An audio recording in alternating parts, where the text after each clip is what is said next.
Let's head over to our Power Apps portal, designed for citizen FOIA requests. It's user-friendly with drag-and-drop features, making it low-code or no-code. Kevin clicks Request and creates a new FOIA request with a quick description.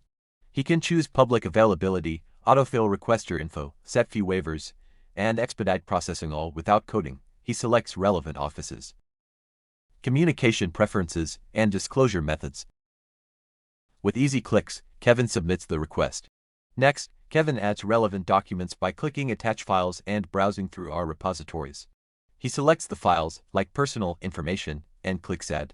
The system automatically connects to SharePoint, but we can use Azure too. Once done, Kevin hits Submit. After submission, Kevin can then view his active requests and the status of each of them. Now, let's dive into the internal command interface. We are looking at is a Power App solution or Dynamics 365 CRM.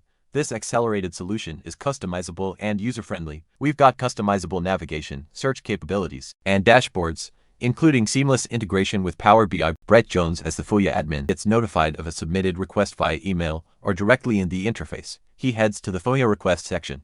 Brett opens Kevin's submitted request, where he can review all tabs and info provided. The business process bar helps ensure proper procedure adherence for resolution. Brett selects a fee category and moves to review. He can redirect the case if needed or request further info from Kevin. Once the case is ready, he marks it as perfected and saves, moving it to evaluation on the business process bar. On the submission tab, you'll now notice an SLA timer tracking case resolution. Brett moves to the admin cost tab to set various options like search staff, review hours, etc.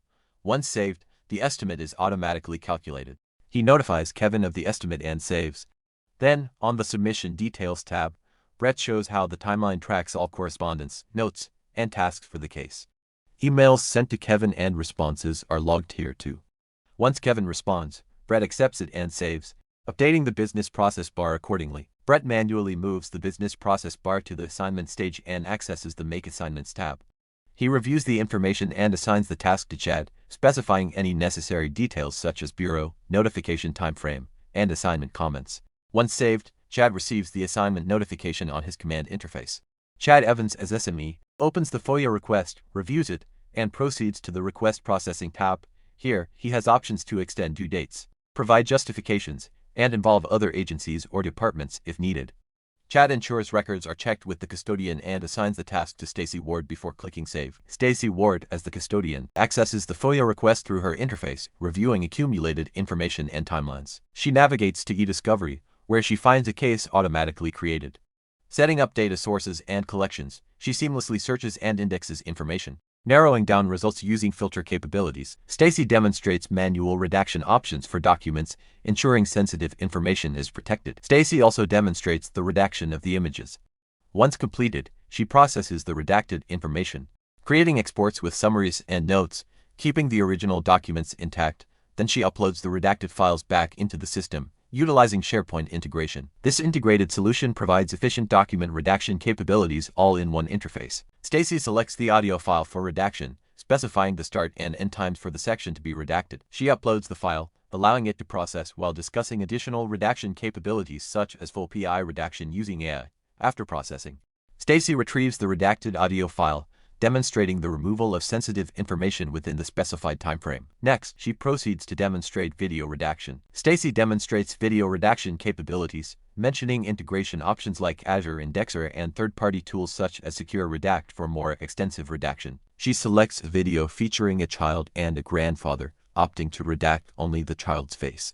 The system processes the video, identifying and redacting the specified faces. Stacy demonstrates the redacted video stored in the SharePoint repository.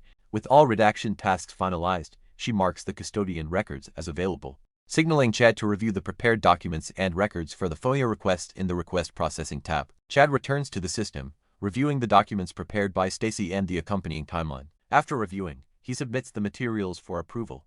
Upon submission, the request moves to processing and is forwarded to Cindy Smith. Cindy, as the supervisor, reviews the request and then clicks the Approve and Send Invoice button at the top. Kevin then receives the invoice for payment. Kevin accesses the portal, completing the transaction for the FOIA request. Cindy receives payment notification and updates the payment details accordingly. After saving the changes, the record is marked as closed, along with the business process flow. Kevin receives all relevant information and disclosures, completing the FOIA accelerated solution process.